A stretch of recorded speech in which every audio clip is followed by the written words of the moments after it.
আসসালামু আলাইকুম প্রিয় শিক্ষার্থী বন্ধুরা, কেমন আছো সবাই? নিশ্চয়ই ভালো। করোনাকালীন এই দুর্যোগে সবার সুস্থতা কামনা করি একেবারে মন থেকে।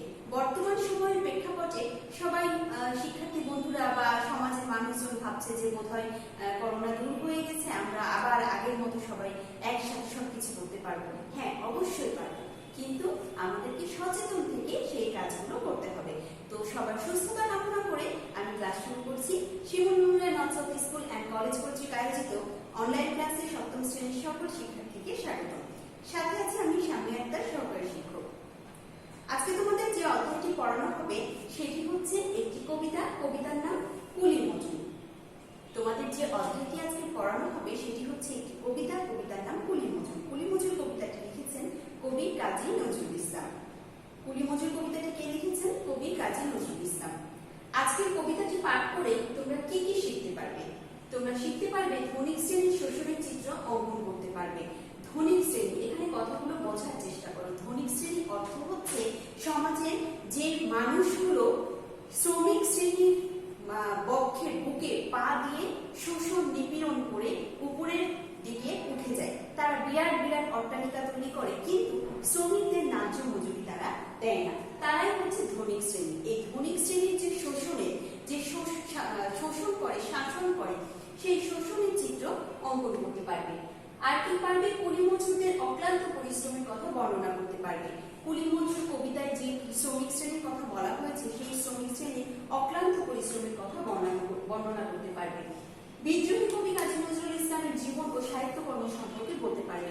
কাজী নজরুল ইসলামকে বিদ্রোহী কবি বলা হয়, কারণ তার যে দেশে যে উদ্দীপনামূলক লেখাগুলো, তার কবিতায় যে লেখাগুলো প্রকাশ পেয়েছে তাতে বিদ্রোহী যে সত্তাটা জেগে ওঠে, তাকে উপাধি দেওয়া হয়েছে বিদ্রোহী। সেই বিদ্রোহী কবি কাজী নজরুল ইসলামের জীবন ও সাহিত্যকর্ম সম্পর্কে বলতে পারবে। এখানে একটি প্রতীকী চিত্র দেখা যাচ্ছে, যদিও চিত্রটি হয়তো তোমরা ঝাপসা দেখতে পাবে। তারপরে এখানে একজন ধনিক শ্রেণী এবং শ্রমিককে দেখা যাচ্ছে, যেখানে এখানে কিভাবে নিপীড়ন করা হচ্ছে তার একটি ছোট্ট চিত্রের মাধ্যমে বোঝানো হয়েছে। আজকের আলোচ্য বিষয় পাঠের নামকরণ। কুলি মজুর কেন রাখা হয়েছে, পাঠের উদ্দেশ্য, কবি পরিচিতি, পাঠ পরিচিতি, পাঠ তথ্য গণিতা, শব্দার্থ, বানান সতর্কতা, মূল্যায়ন। এই বিষয়গুলো আলোচনার প্রেক্ষাপটে তোমরা আরো বেশি স্পষ্ট করে বুঝতে পারবে। পাঠের নামকরণ। কুলি মজুর কবিতায় কবি মানব সভ্যতার যথার্থ রূপকার শ্রমজীবী মানুষের অধিকারের পক্ষে কলম ধরেছেন। তাদের শুভ দিন যে একদিন আসবে, কবিতার শেষে সেই ভাবটি ফুটে উঠেছে। তাই এর নামকরণ যথার্থ সার্থকতা পেয়েছে বলে মনে করা হয়, বলা যায়।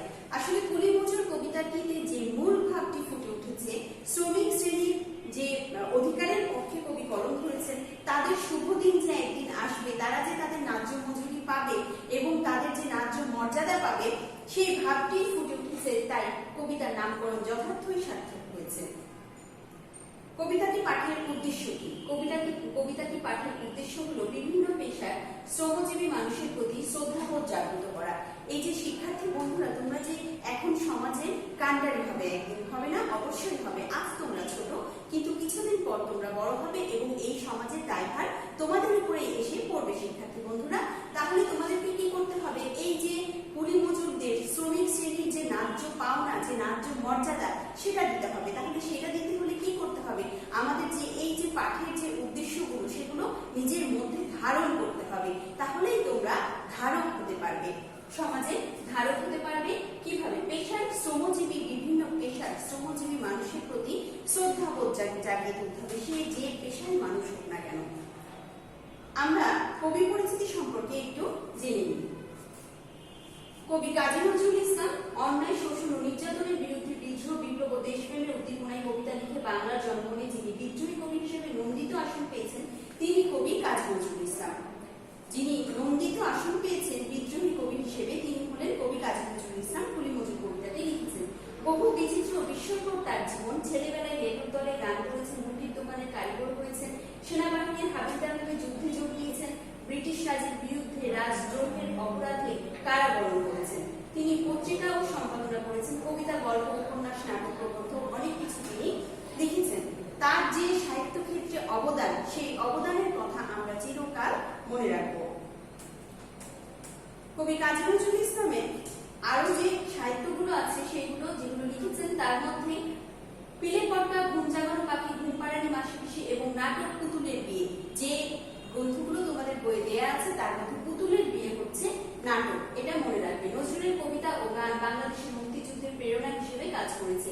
তার রচিত সন্ধ্যা গ্রন্থের অন্তর্গত চল চল চল গানটি আমাদের রণসঙ্গীত, চল চল গানটি রণসঙ্গীত হিসেবে আমাদের গ্রহণ করা হয়েছে। কোন কাব্যগ্রন্থের অন্তর্গত? সন্ধ্যা গ্রন্থের অন্তর্গত। তিনি বাংলাদেশের জাতীয় কবি। নজরুলের জন্ম 1899 খ্রিস্টাব্দে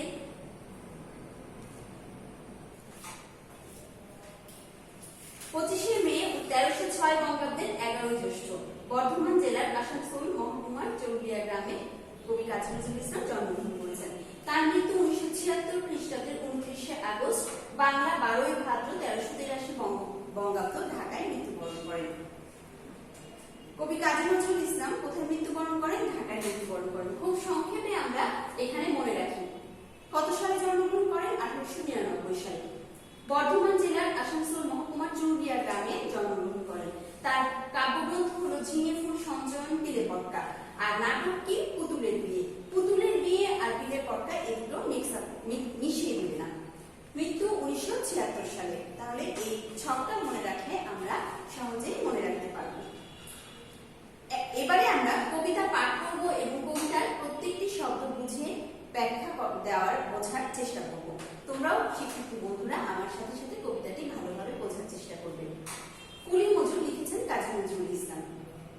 দেখিব সেদিন রেলে পুলি বলে এক বাবু সাপটারে ঠেলে দিলে নিচে ফেলে, চোখ ফেটে এলো জল, এমনই করে কি জগৎ জুড়িয়া মার খাবে দুর্বল। কবি বলতে চেয়েছেন যে সেদিন রেলে অর্থাৎ স্টেশনে যেয়ে দেখলো যে কুলি বলে যারা কুলি মুটে মজুর তারা কি করে, ওই আমাদের যে বাক্স পেট্রাগুলো থাকে সেগুলো তারা বহন করে নিয়ে যায়, কিন্তু সে কুলি বলে এক বাবু সাপটাকে কি করলো? ঠেলে দিল নিচে ফেলে।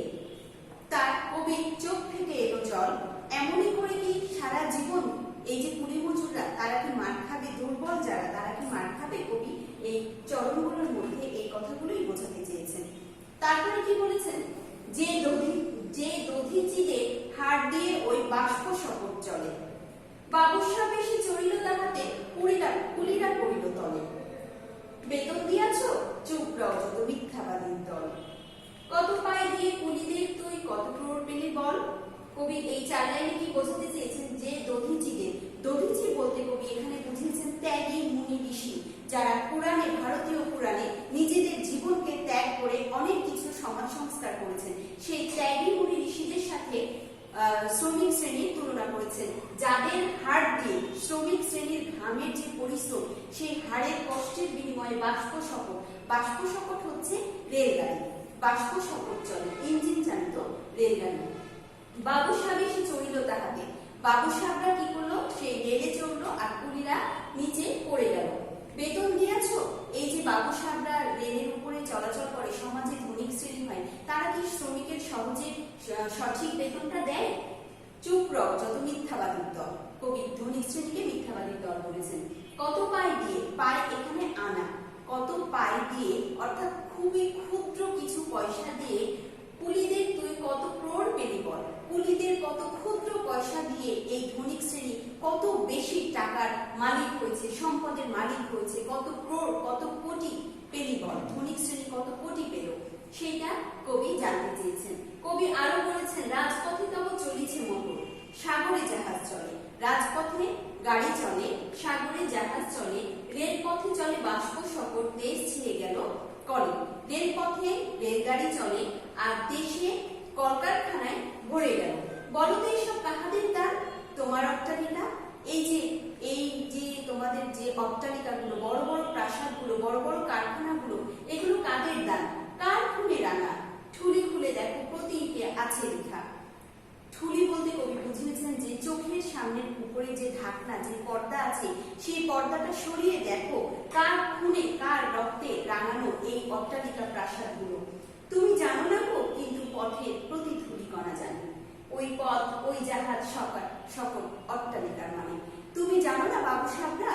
কবি বাবু সাহেবদেরকে, ধনিক শ্রেণীর মানুষদেরকে প্রশ্ন করে জানতে চেয়েছেন যে কার খুনে, কার পরিশ্রমে এই অট্টালিকাগুলো গড়ে উঠেছে তোমরা জানো না, কিন্তু পথের প্রতিটা ধূলিকণা জানে, জানে ওই জাহাজ, জানে ওই পথ, জানে সকল রেলগাড়ি, সবাই জানে অট্টালিকার মানে। অট্টালিকাগুলো, বড় বড় কারখানাগুলো কাদের পরিশ্রমের বিনিময়ে আজ সমাজে জায়গা করে নিয়েছে।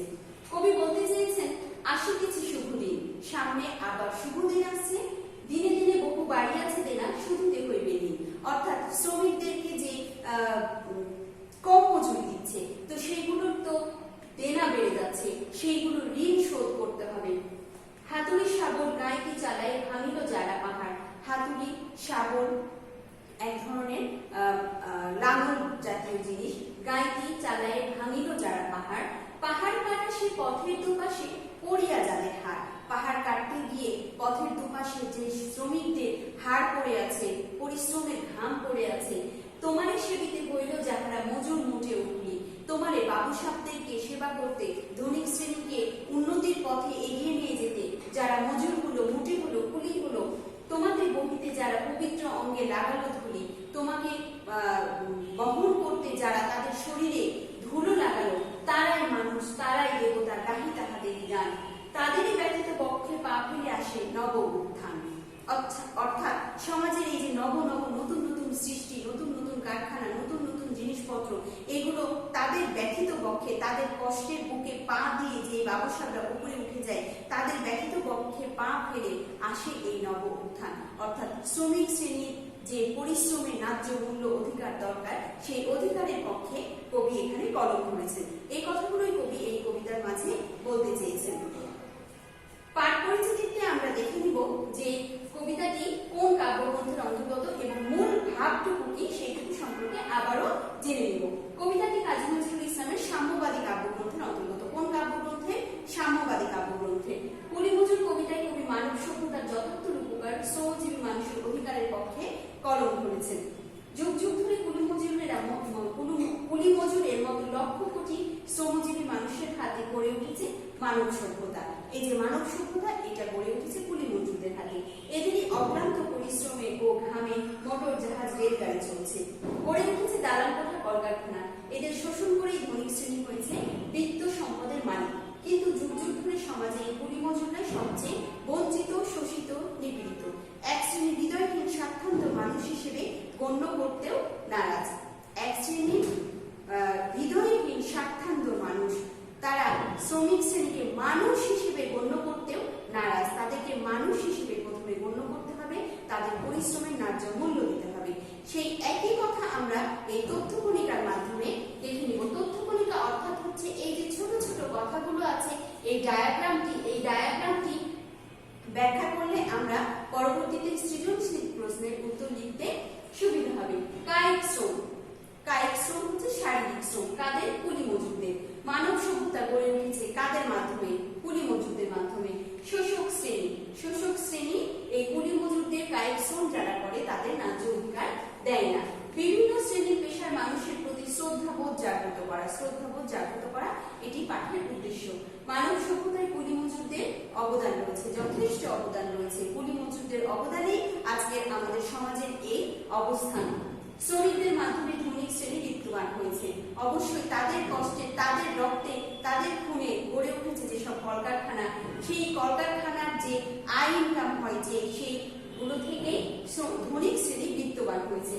সমাজে বঞ্চিত মানুষ হচ্ছে কুলি মজুর, অথচ এই কুলি মজুররাই হচ্ছে সমাজে বঞ্চিত।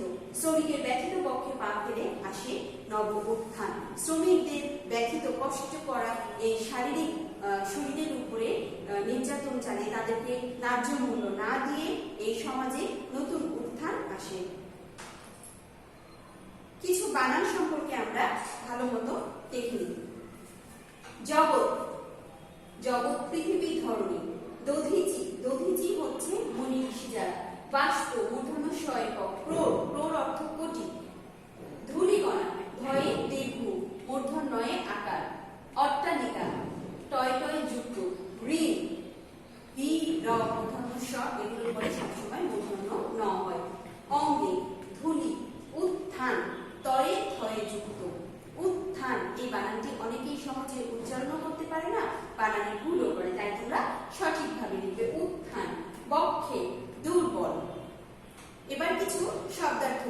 শব্দের অর্থগুলো জেনে নিন। ঠেলে দিল, ঠেলে দিল অর্থাৎ ধাক্কা দিল। দুর্বল, শক্তিহীন। চুপ রও, চুপ করে থাকা। শুভ দিন, মঙ্গলের দিন। অবশ্যই কুলি মজুরদের একদিন মঙ্গলের দিন আসবে, কবি সেই কথা বলার জন্য শুভ দিন বলেছেন। দেনা, দেনা অর্থ ঋণ। সেবিতে, সেবা করতে। অঙ্গে, শরীরে বা গায়ে। এতক্ষণ যে কবিতাটি আমরা বললাম সেই কবিতার প্রেক্ষাপটে কিছু মূল্যায়নের প্রশ্নের উত্তর দেওয়ার চেষ্টা করব শিক্ষার্থী বন্ধুরা। কবি শ্রমজীবী মানুষের জয়গান গেয়েছেন কেন? কেন কবি শ্রমজীবী মানুষের জয়গান গেয়েছেন? তাদের অধিকার সচেতনতা করার জন্য, তাদের ন্যায্য অধিকার পাওয়ার জন্য, তাদের পক্ষে গড়ন ধরার জন্য শ্রমিক শ্রেণীর জয়গান গিয়েছেন। সমাজে কোন শ্রেণীর মানুষেরা বঞ্চিত? সমাজে শ্রমিক শ্রেণীর কুলি মজুরেরা বঞ্চিত। শাবল অর্থ কি? শাবল অর্থ লোহার তৈরি মাটি খোঁড়ার হাতিয়ার। কোন ভালো কাজে নতুন করে উদ্যোগী হওয়াকে কি বলে? কোন ভালো কাজে নতুন করে উদ্যোগী হওয়াকে বলে নব উত্থান, নতুন নতুন সৃষ্টি। আগামী দিন তোমাদের ক্লাস হবে ব্যাকরণ বানানের উপরে। শিক্ষার্থী বন্ধুরা, আমাদের এই কুলি মজুর ক্লাসটি আগে একবার হয়েছে, তারপরে আবার রিভিশন ক্লাস হচ্ছে। কেন?